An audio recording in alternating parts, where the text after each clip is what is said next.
Alors, Est-ce que vous êtes prêts à y aller la marche bleue? oui, alors moi c'est Ella. Si je vous raconte un peu mon histoire. Alors là, justement, récemment, j'avais entrepris des études de biologie. Et en fait, j'ai un peu une prise de conscience que, en fait, au moment où j'allais avoir fini mes études, bah, ça allait être trop tard. C'était une grosse prise de conscience pour moi. Et du coup, j'ai un peu cherché des événements dans les alentours. J'ai vu qu'il y avait cette marche bleue qui se faisait. Et bah, là, je suis là aujourd'hui pour me lancer dans ça. Ma génération, elle a toujours su que ça allait être difficile, mais on pensait que justement ça allait être réglé par ceux qui ont le pouvoir de régler ces choses-là. Et aujourd'hui, on voit que c'est pas le cas. Donc maintenant, c'est un peu à nous de jouer, je dis.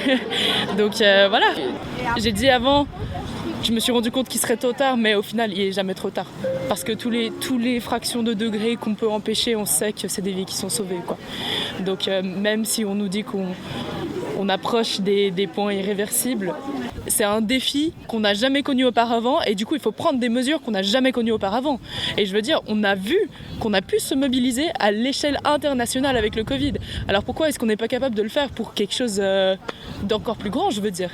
Donc pour moi, c'est clairement de l'action politique. C'est reparti, on change de direction. Et qu'en fait on revienne aux choses qui ont du sens et qu'on priorise le bien-être, l'économie circulaire, ce genre de choses qu'on connaît et ouais, qu'on soit un peu plus créatif, je veux dire. C'est, voilà. Et où on priorise la nature et l'entraide, la solidarité. Voilà.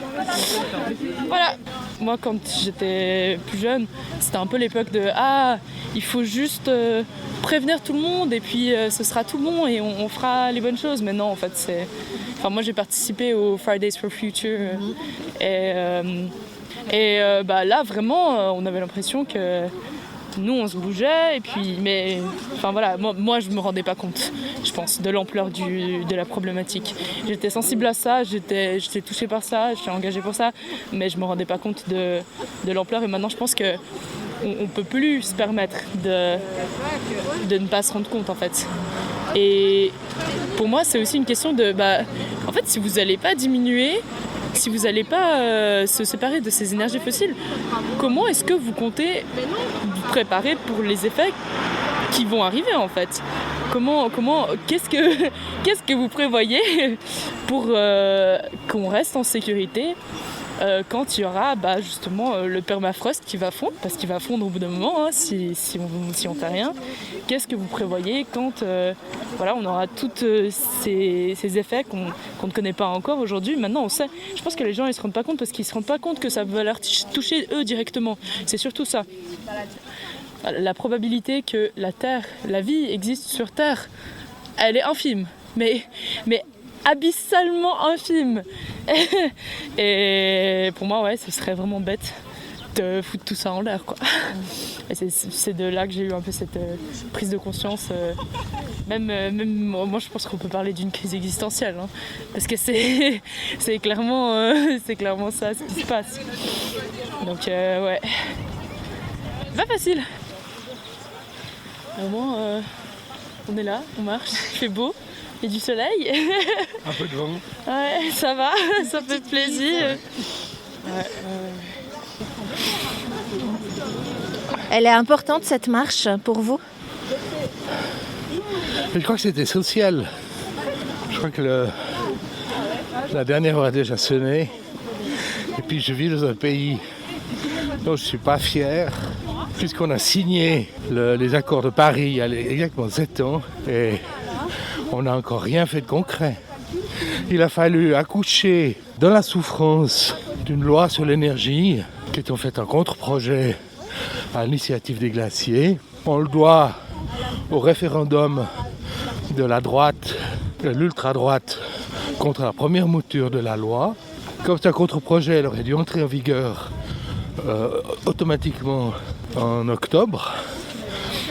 Mais l'UDC, enfin certains milieux, dont beaucoup issus de l'UDC, les lobbies pétroliers, gaziers et importateurs de voitures notamment, ont lancé le référendum Et nous allons voter là-dessus fin juin. Donc il faut à tout prix que ce qui reste de la loi sur l'énergie ne soit pas refusé dans le référendum qu'on va voter au mois de juin. Il faut vraiment accepter cette loi.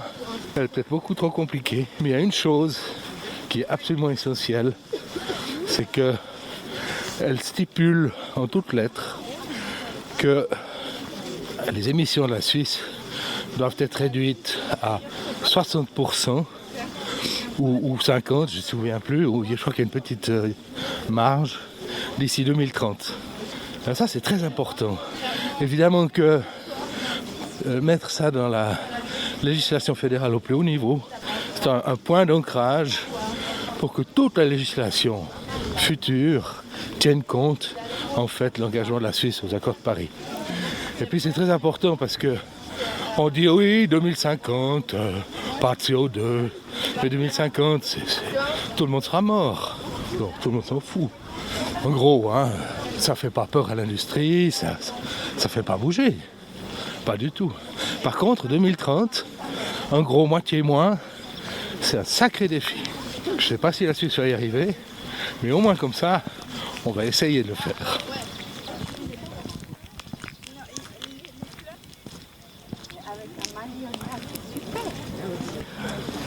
Je suis dans la technique. Mais ça m'énerve d'entendre des gens qui disent « Oui, non, mais les ingénieurs vont inventer quelque chose. Bon, on va séquestrer le CO2, on le mettra 3 fois sous terre. C'est magnifique. » Tout ça, c'est du blabla. C'est totalement impossible.